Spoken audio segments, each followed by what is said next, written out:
So in this first lecture, we are just going to talk about the general philosophy. So everything will be very hand wavy, and also we will define everything we say here later on. So this is just an overview. So you start with the sequence, with an exact sequence of chain complexes. So this curly A, curly B and curly C are chain complexes.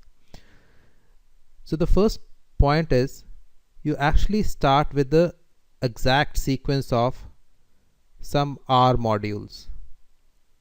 So say A, B, C are some modules, say R modules. They could be rings, they could be groups or modules. So from this short exact sequence, you end up into a chain complex. So that is, you make A into a chain complex, which is curly A.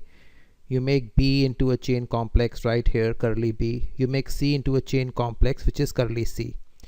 And somehow you're able to preserve this short exact sequence in the complex. So these are big complexes. We will talk about them later.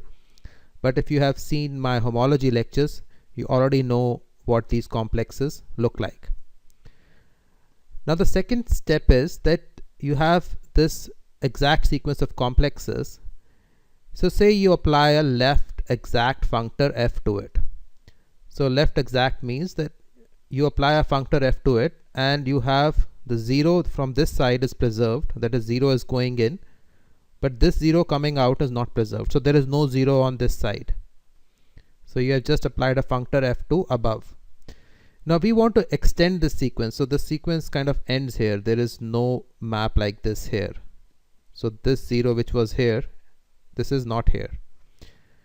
So the beauty of this is that now you can even extend this further. It will not go to 0, but you will get something called derived functors.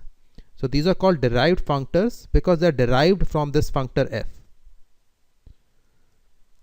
So the sequence now looks like this. You have 0, fa, fb, fc, and then you have r1 fa, r1 fb, r1 fc. Then you have this map delta 0, which is a connecting map from fc to r1 fa. Then instead of r1 you write r2, r2 fa, r2 fb, r2 fc. Then you have r3 fa, r3 fb, r3 fc, and then you go all the way on to Rn. So these are right derived functors, and we are putting in Ri, we should write f, because these functors Rif essentially come from f. Now since we are doing mathematics, we always like to reverse the arrows and see what reversal of arrow gives like. So you could reverse the arrows. So if you reverse arrows, so you reverse arrows in this figure and you take it here. So what you see is left derived functors.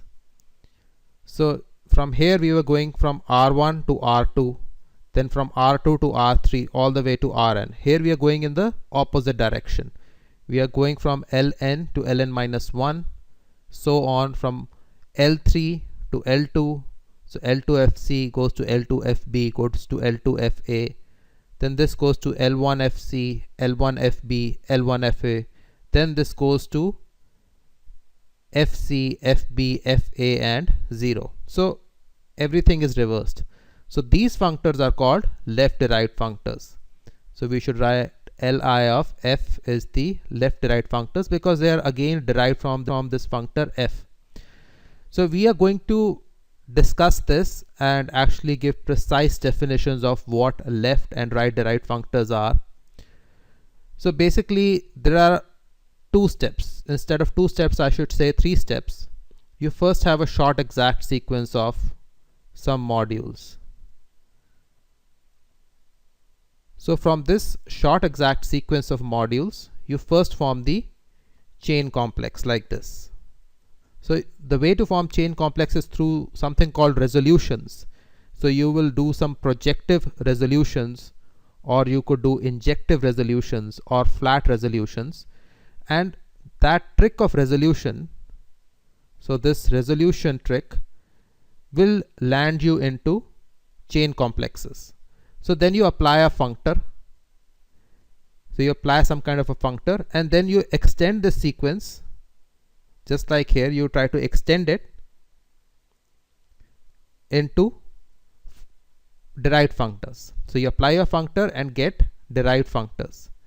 So we are going to focus on two functors. One is this, and correspondingly we will also focus on this functor, and these two functors, this and this functor, will have derived functor x. Similarly, we will consider this tensor product. So we will consider this functor and this functor, and these two functors will have derived functor tor. So we are going to consider two derived functors x and tor.